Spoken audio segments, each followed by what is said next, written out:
دوں؟ اللہ، کیا منزل ہے اور کیا مقام ہے یہ؟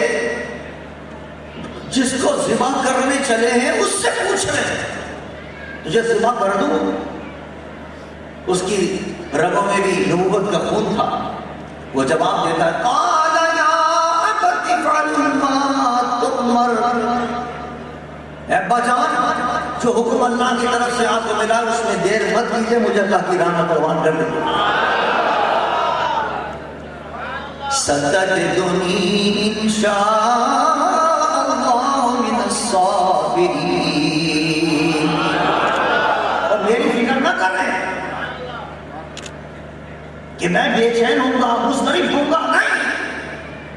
انشاءاللہ صبر اور سکون کے ساتھ یہ جان جانے آخری کے سکون کر دوں گا، بڑے صبر کے ساتھ، اطمینان کے ساتھ. کوئی شکوہ نہیں ہوگا، کوئی بے چینی نہیں ہوگی. اب قرآن وہ نقشہ کھینچتا ہے. یہ سوال و جواب کے بعد کیا ہوا؟ فلما اسلما وتلہ للجبین ونادیناہ ان یا ابراہیم. جب دونوں نے اپنے سر جھکا دیا ہمارے حکم کے آگے، باپ نے بھی اور بیٹے نے بھی ہمارے حکم کی تعلیم کے لیے جب دونوں رضامند ہو گئے، تیار ہو گئے، سر تسلیم جب دونوں نے خم کر دیا ہمارے حکم پر، تو کیا ہوا؟ حضرت ابراہیم علیہ السلام نے پیشانی کے بل اپنے بیٹے کو لٹا دیا. تلہ للجبین، یعنی چہرہ سامنے نہیں جاتا، چہرہ نیچے کر دیا. کہیں ایسا نہ ہو کہ محبت بدری جوش میں آ جائے، بیٹے کو دیکھ کر اللہ کے حکم سے رہ جاؤں میں، تو پیشانی کے بل الٹا کر دیا اور چھری لکڑی اپنے بیٹے کے حلقوم کے اوپر. اب ذبح کرنا چاہ رہے ہیں کہ آواز آتی ہے فنادیناہ ان یا ابراہیم. اللہ فرماتا ہے ہمیں امداد دی، اے ابراہیم قد صدقت الرؤیا انا کذالک نجزی المحسنین. تم نے اپنا خواب سچ کر دکھایا ہے، ہم نے جو خواب میں تمہیں حکم دیا تھا تم نے پورا کر دیا ہے. ہم اسی طرح احسان کرنے والوں کو جزا عطا کرتے ہیں.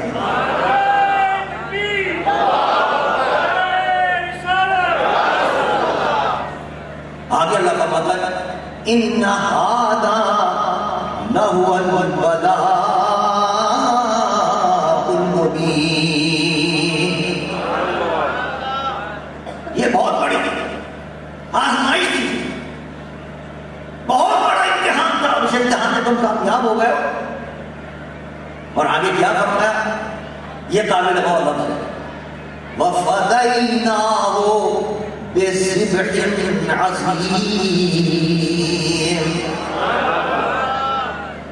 اور ہم نے اس کے بدلے میں اپنے تمہارے بیٹے کو جو تم ذبح کر رہے تھے اس کے بدلے میں ہم نے فدیہ دے دیا ایک عظیم قربانی کا. وَفَدَيْنَاهُ بِذِبْحٍ عَظِيمٍ. ہم نے اس کے بدلے میں فدیہ دے دیا ایک عظیم قربانی. وہ کیا تھا؟ جنت سے دمبا گیا.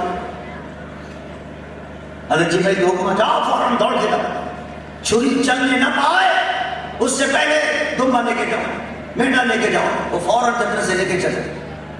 مینڈا آ گیا.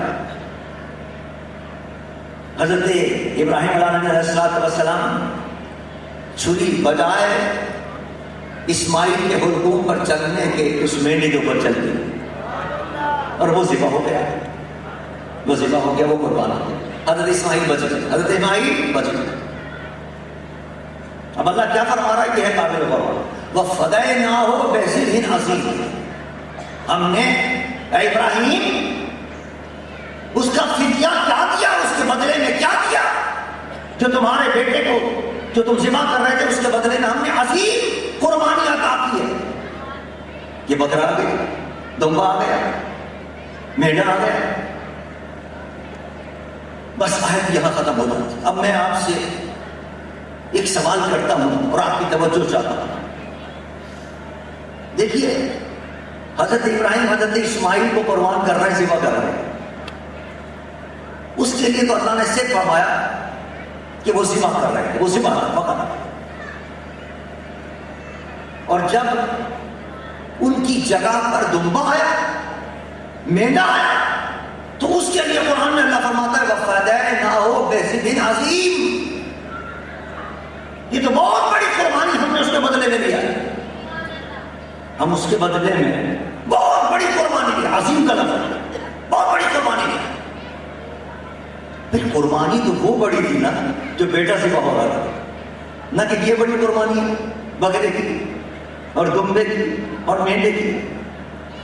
اور یہاں اس کو کہا جا رہا ہے کہ اس کے فدیے میں، اس کے بدلے میں ہم نے اتنی بڑی قربانی لیا ہے، اس کے بدلے میں ہم بہت بڑی قربانی لیا، عظیم قربانی لیا. سمجھ میں نہیں آ رہی بات کہ اس کو صرف قربانی کہا جا رہا ہے، صرف ذبح کہا جا رہا ہے، اور بکرے کی قربانی کو، دمبے کی قربانی کو قربانی عظیم کہا جا رہا ہے. حالانکہ اس کے مقابلے میں بیٹے کے قربانی کے مقابلے میں یہ عظیم تو نہیں. یہ بکرا ذبح ہو رہا ہے، وہاں بیٹا ذبح ہو رہا تھا، اور قرآن میں اللہ فرماتا ہے اس کے بدلے میں ہم نے عظیم قربانی دی. عزیزان من، ماننا پڑے گا کہ اس قربانی سے یہ قربانی مراد نہیں ہے، یہ بکرے کی قربانی نہیں ہے جس کو اللہ عظیم فرما رہا ہے. مولا پھر کون سی قربانی ہے؟ بس یہی سمجھانا ہے. علماء کرام فرماتے ہیں جس قربانی کو اللہ نے فرمایا ہے کہ میں نے اس کے بدلے کے اندر، اے ابراہیم تم اپنے بیٹے کو قربان کر رہے تھے، ہم نے اس کے بدلے میں بڑی عظیم قربانی عطا کر دی ہے. اس سے یہ بکرا مراد نہیں ہے، بلکہ کربلا کے میدان کے اندر امام حسین نے جو قربانی دی ہے وہ عظیم قربانی سے مراد ہے.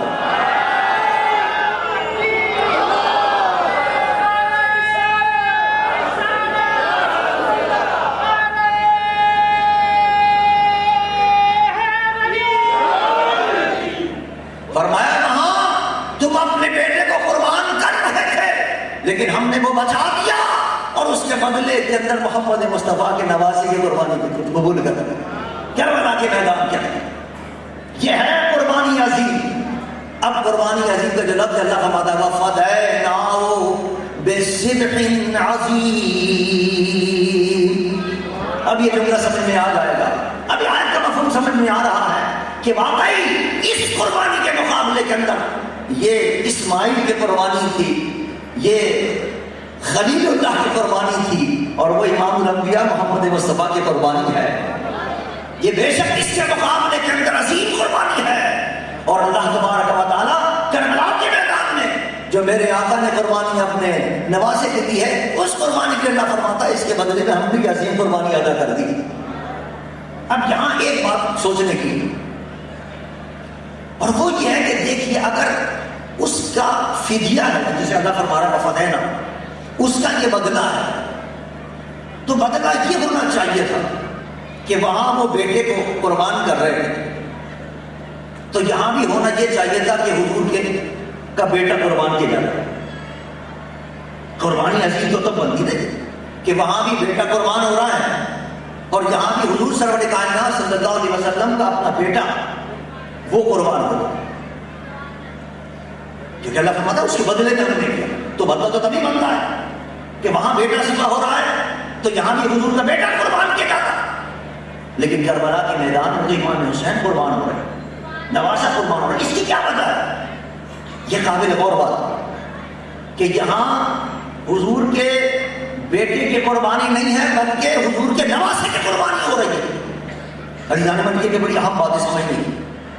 دیکھیے بات یہ ہے کہ اگر حضور سرور کائنات صلی اللہ علیہ وسلم کے دو صحابہ تھے، آپ کو پتا ہے، طیب اور طاہر، اور دونوں بچپن کے اندر وصال فرما، بڑے نہیں، جوان نہیں ہوئے. فلما بلغ معه السعي والی منزل پہ نہیں پہنچے، جوانی کی منزل پہ نہیں پہنچے. کیوں؟ وجہ کیا تھی اس کی؟ ہو سکتا تھا بڑے ہوتے، جوان ہوتے، نہیں جوان نہیں ہوئے. وجہ یہ تھی اس کی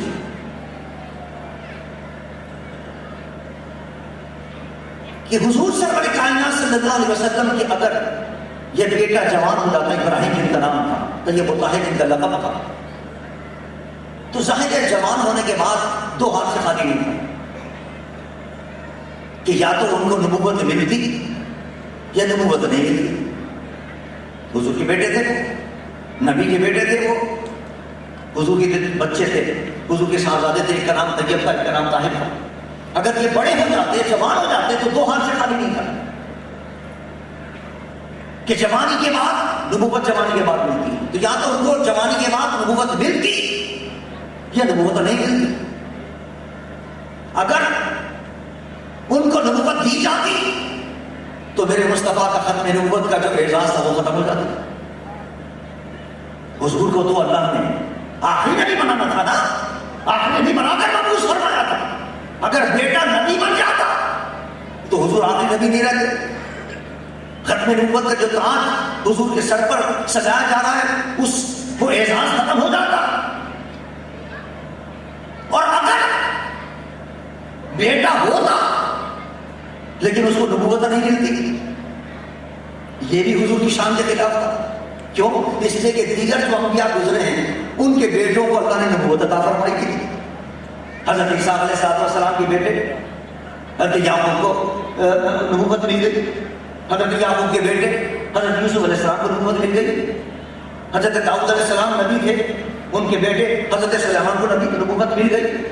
تو اگر میرے آقا کے اولاد کو حضرت ابراہیم اور طیب طاہر جن کا لقب تھا ان کو اگر نبوت نہ ملتی تو اعتراض کرنے والے اعتراض کر سکتے تھے میاں یہ اعزاز اللہ نے دوسرے نبیوں کو عطا کیا کہ ان کے اولاد کو نبی بنایا، لیکن حضور کو یہ اعزاز نہیں ملا، حضور کو یہ اعزاز عطا نہیں ہوا کہ ان کے بیٹوں کو اللہ نبی بناتا۔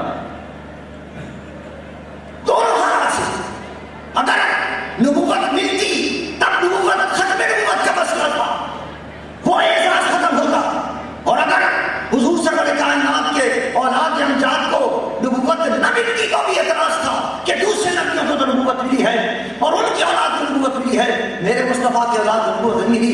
اس لیے اللہ تعالیٰ نے میرے محبوب کے اولاد کو طیب و طاہر کو بچپن میں اٹھا دیا تاکہ وہ اعتراض بھی نہ ہو سکے اور ختم نبوت کا تاج بھی سکتا رہے میرے مصطفیٰ۔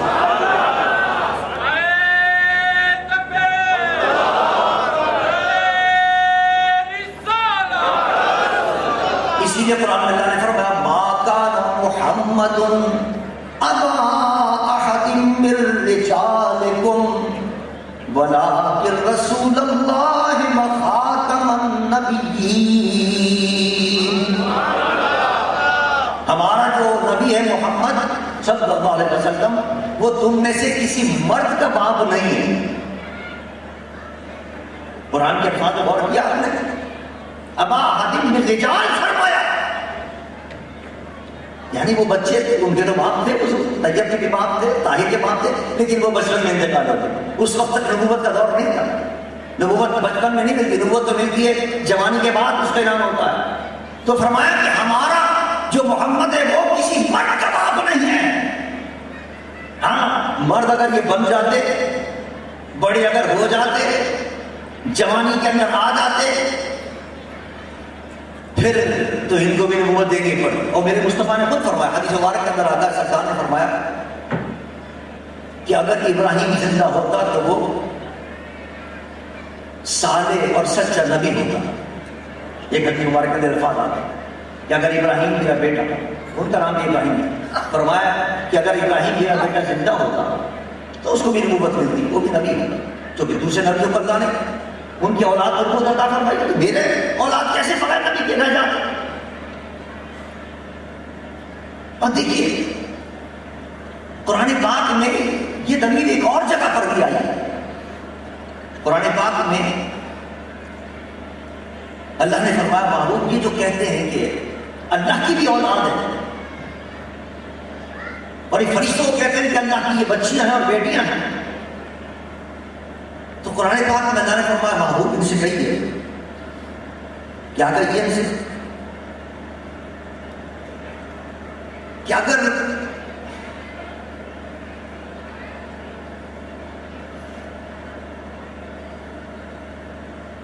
یہ اولاد کی اولاد ہو.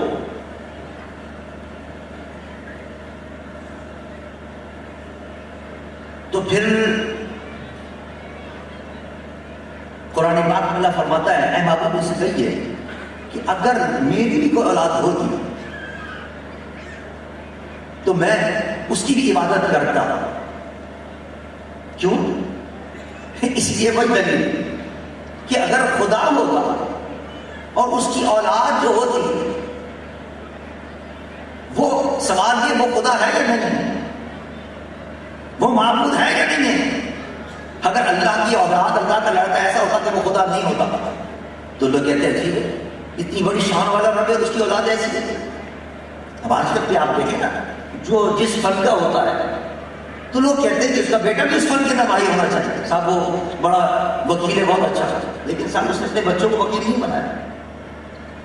صاحب وہ بہت بڑے عالم ہیں, بڑے گزر گئے, لیکن انہوں نے اپنے بچوں کو عالم نہیں بنایا. صاحب وہ بہت بڑا انجینئر تھا, سائنسدان تھا, لیکن اپنے بچوں کو کچھ نہیں پڑھایا.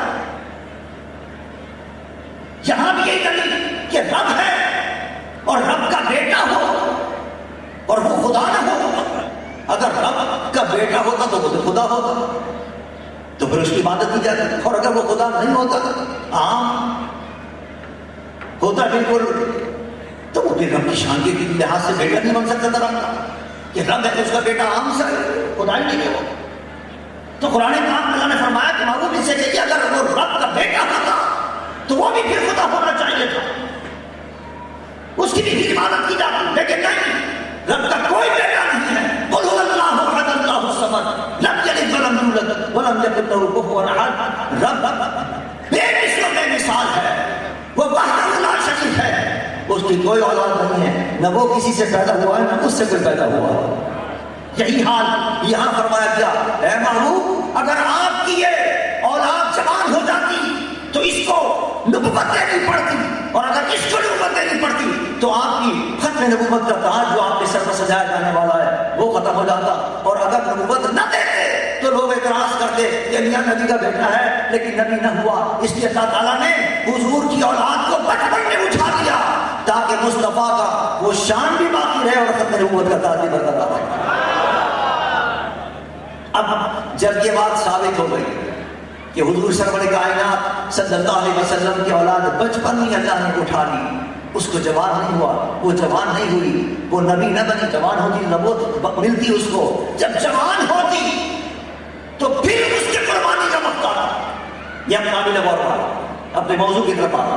جب وہ جوان ہوتی اور اس منزل پر پہنچتی جس منزل پر حضرت اسماعیل علیہ السلام پہنچے تھے کہ فلما بلغ معه السعی کہ دوڑنے کے قابل ہو گئے, جوانی آ گئی, ان کا ہاتھ بڑھانے کے قابل ہو گئے, کام کاج کے قابل ہو گئے, تب اللہ نے ان کا امتحان دیا تھا. تو یہاں بھی امتحان اگر اس طرح ہوتا کہ جوان بیٹا ہو جاتا اس کا امتحان دیتے تو جوان کرنے نہیں دیا اللہ نے, جوان ہونے نہیں دیا اللہ نے, اس سے پہلے ان کو اٹھا دیا. اب وہی صورت یہی رہ جاتی تھی کہ امام حسین جوان بھی تھے اور کربلا کے میدان کے اندر قربانیاں بھی پیش کر رہے تھے. اللہ نے فرمایا محبوب یہ ہے ذبح عظیم, وہاں تمہارے ابراہیم علیہ السلام کے بیٹا جو جوان تھا اس نے قربانی دی تھی, اور یہاں تمہارا نواسا جوان ہو کر کربلا کے میدان میں قربانی پیش کر رہا ہے.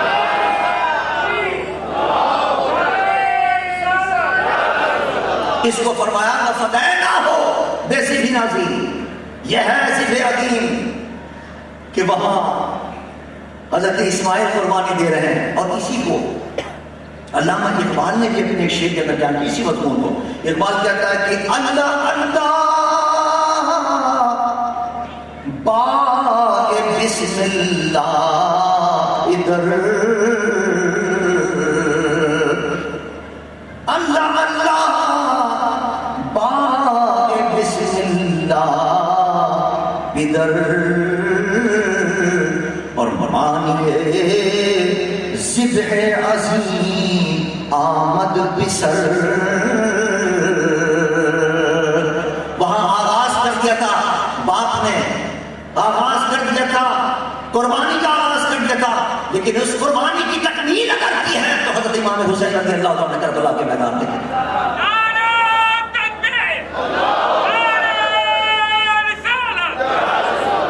اچھا ایک اور بات بھی قابل غور, بھائی جب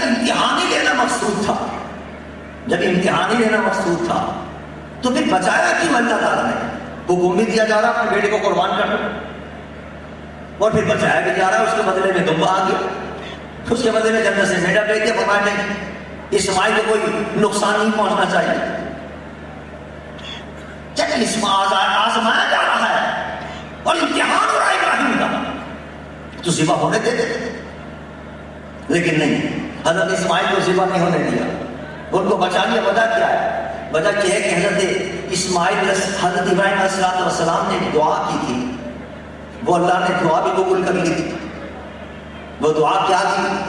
وہ دعا یہ تھی، ربنا وابعث فیہم رسولا منہم یتلو علیہم آیاتک وَيُعَلِّمُهُمُ الْكِتَابَ وَالْحِكْمَةَ وَيُزَكِّيهِمْ إِنَّكَ أَنْتَ الْعَزِيزُ الْحَكِيمُ۔ اے اللہ میری ذریت کے اندر، میری اولاد کے اندر ایک نبی مبعوث فرما دے، ایک آخری نبی مبعوث فرما جو ان کو کتاب و حکمت کی تعلیم دے اور ان کا تزکیہ کرے، ان کو پاک اور صاف کرے، ان کو تیری باتیں سکھائے اور تیرے راستے پر لگائے۔ یہ دعا اللہ کی قبول ہو گئی تھی، اللہ نے قبول فرما دی۔ حضرت ابراہیم کی اس دعا کو قبول فرما دیا۔ حضرت ابراہیم کی اولاد کے اندر، حضرت اسماعیل کی اولاد کے اندر لکھ دیا گیا کہ ایک آخری نبی جلوہ گر ہوں گے، محمد مصطفیٰ صلی اللہ علیہ وسلم، اس لیے کہ چونکہ حضرت اسماعیل کی اولاد کے اندر حضور سرور کائنات جلوہ گر ہونے والے تھے، اس لیے اللہ تعالیٰ نے حضرت اسماعیل علیہ السلام کو ذبح نہ ہونے دیا، تاکہ ان کی ذبح ہونے کی جو آزمائش ہے وہ بھی قبول ہو جائے اور ان کو زندہ رکھ کر محمد مصطفیٰ کی ولادت دے دیا۔ حضور کو ولادت تھی، اس کی اولاد کے اندر نبی جلوہ گر ہونے والے تھے۔ اگر حضرت اسماعیل نہ رہتے تو پھر وہ دعا کیسے شرف قبولیت پاتی؟ پھر حضرت اسماعیل کی اولاد کے اندر حضور کیسے جلوہ گر ہوتے؟ تو اس دعا کو بھی قبول کرنا تھا۔ ایک نبی آخر زمانے آتے تھے جو حضرت اسماعیل کی اولاد میں تھے، اس لیے حضرت اسماعیل کو بچا بھی لیا اور ان کے امتحان کے اندر کامیابی فرما دی، دونوں کام ہو گئے۔ لیکن عزیزان ایمان، یہ ذبح عظیم سے تعبیر کیا قرآن نے اس کو، یہ طرح دیکھیں آپ کیا عظیم قربانی ہے۔ دنیا میں بڑی بڑی قربانیاں ہوتی ہیں، لیکن اللہ فرماتا ہے فدیناہ بذبح عظیم، یہ بڑی قربانی ہے۔ تاریخ عالم آپ اٹھا کر دیکھیے، ایسی قربانی نظر نہیں آتی، ایسی قربانی نظر نہیں آتی ہے۔ بھوک اور پیاس بھی ہے، کھانا بھی بند ہے، پانی بھی بند ہے، چھوٹے چھوٹے بچے بھی ہیں وہاں موجود۔ صرف اکیلی اپنی قربانی نہیں ہے، بھانجوں کی قربانی بھی ہے، بھتیجوں کی قربانی بھی ہے، بھائی کی قربانی بھی ہے، پھر چھوٹے چھوٹے علی اصغر کی قربانی بھی ہے، علی اکبر کی قربانی بھی ہے۔ اللہ اکبر، جوان بیٹے کی لاش پر گھوڑے دوڑائے جا رہے ہیں اور امام حسین اپنی آنکھوں سے دیکھ رہے ہیں۔ علی اصغر کے حقوق میں 3 پیرس ہو رہا ہے۔